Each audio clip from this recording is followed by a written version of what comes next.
Hello everyone and welcome to the Freedom Fighter Times.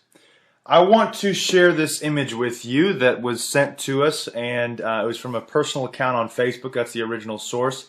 I don't believe anybody else has got this as of now, but I'm sure they will after we make this video. Because this right here is very interesting. This took place in Yago, Mexico on March 26, 2016, the day before Easter Sunday. And I've said it that way because we need to call it what it is. It is nothing related to Jesus Christ. It's nothing related to Christianity. It's Easter Sunday that's been dedicated to the deities and idols of the world, not God. So there's a big difference between that. We should keep it separated. Now, as for what is on this screen here, again, this took place in Yago, Mexico. And there's this crazy cloud figure, portal, ball, something. Who knows what it is? Well, I think I've found just about what it is because there is no clear-cut answer to exactly what it is. So if you have a suggestion or if you think you've seen it before, you know what it is, whatever, put it in the comments. Seriously, I mean, it's good to start discussions on what exactly is in the clouds over Mexico right now, because if this next image, there appears to be an origin, and that origin appears to be from the sun. And as you can see, it is clearly dropping down from the cloud line, from the sun, and it's clearly heading towards the earth. Let's get a close-up here. And this close-up, we can kind of make more of a definitive answer as to what it's beginning to look like. As you can see, on each side there are two wings where the rainbows are.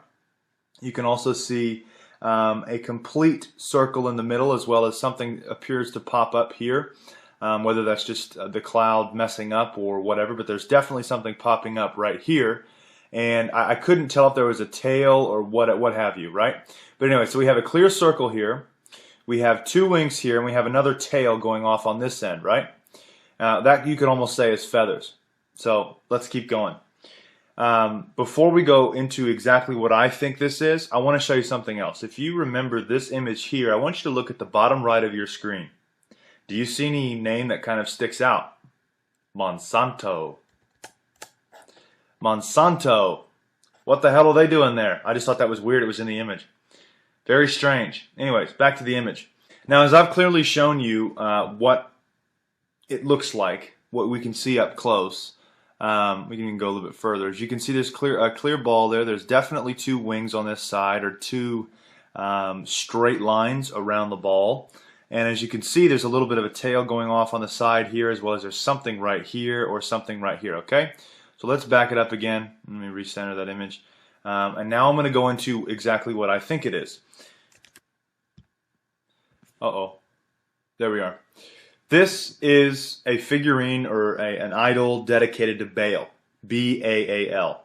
I say Baal. Apparently it's pronounced Baal. Whatever. Anyways, the important part is that we've got the exact two wing structures. We've got some sort of a tail at the bottom, and we've got a circle in the middle with something coming out at the top. It is no coincidence that Easter is a day away, and it's no coincidence that we have the temples to Baal popping up all over the world next month. This is such an abomination. That's what it is. Plain and simple. Let's go back to the image. Let's zoom in again. Now, hang on. There we are. If you can't tell, it's pretty close. Let's look at this image here. Got a side-by-side. This one I think gives the bottom right, I think that gives the best depiction of what it is. Because literally, I don't think you're going to find anything else that looks as close. This is a physical representation of him. Okay, so let me give you the craziness of this, because if you go back just a couple images, remember it's falling from the sun. That's very important. So Nimrod died, became Baal, and we have Ishtar, which is a representation of the moon, supposedly in mythology, whatever you want to call it.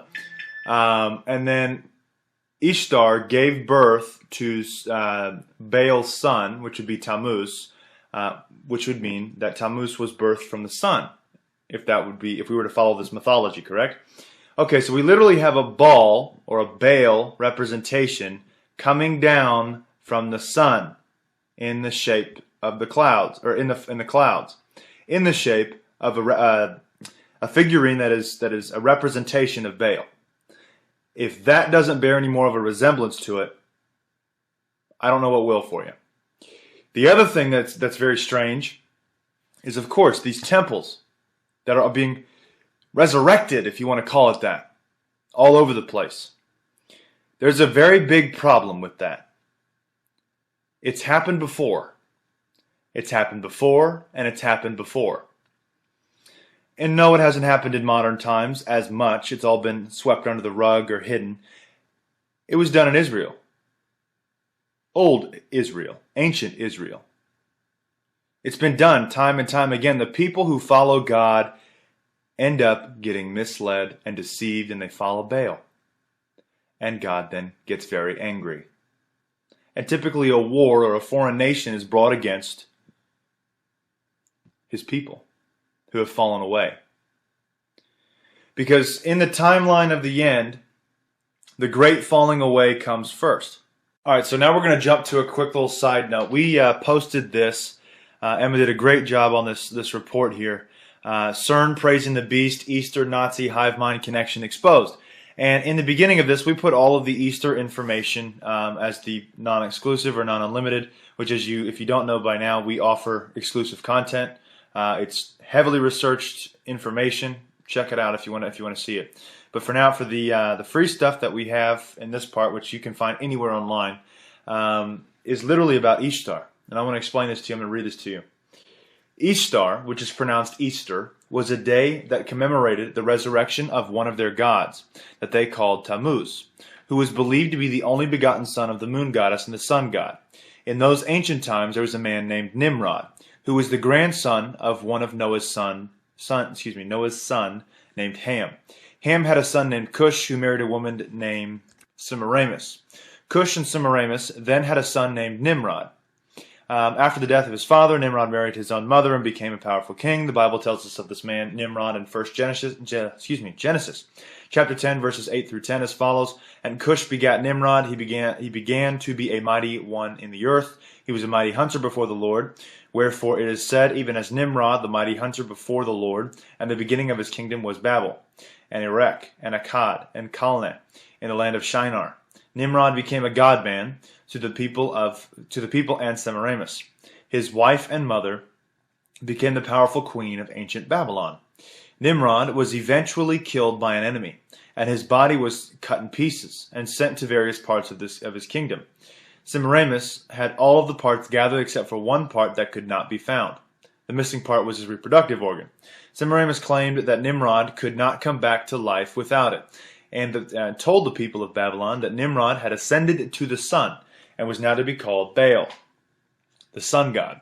Queen Semiramis also proclaimed that Baal would be present on the earth in the form of a flame, whether candle or lamp when used in worship. Semiramis was creating a mystery religion, and with the help of Satan, she set herself up as a goddess. Semiramis claimed that she was immaculately conceived.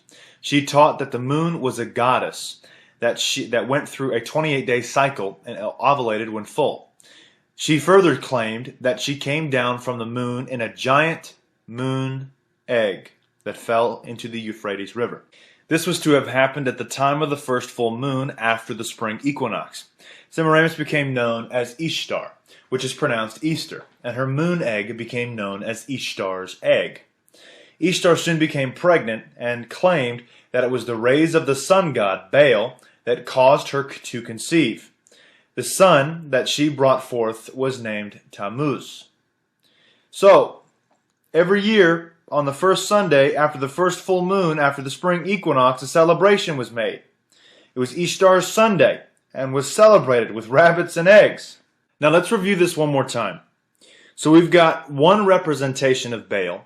We've got also Ishtar falling, or whatever descending to the earth in the shape of an egg. Just in case somebody said that was an egg, I wanted to bring that representation to you. But here, both of them tied to Baal. Now, in the very same week, they are also stating that Baal's temples are going to pop up in New York, they're going to pop up in London, and then thousands more are going to show up across the globe. These are the end times, ladies and gentlemen. And this right here is potentially yet more proof that the powers that be and the people of the world have well, the powers that be know what they're doing, but the people of the world have absolutely no idea and who they're invoking. They're invoking Satan. They're invoking the Antichrist. This is a potential representation of that. Now let me reiterate. This took place on March 26, 2016. One day before Easter Sunday. One day. It is very well known in the occult world that they practice their rituals typically on Saturday nights. This appeared on Saturday. The very next day was Easter. Coincidence? I think not. Just remember that, because that's very important. So, in this image here that's compiled, I want to know what you guys think. If you really think that this is a depiction or a representation of the deity Baal. Because personally, I have really found that this appears to be the same representation that has been done throughout history. Through idols, through figurines, through whatever. It appears to be very similar, if not identical. Let me know what you guys think. Crazy, crazy things are happening all over the world. If you are not saved, I suggest you get so today. Jesus Christ is the way, the truth, and the life. God bless and carry on.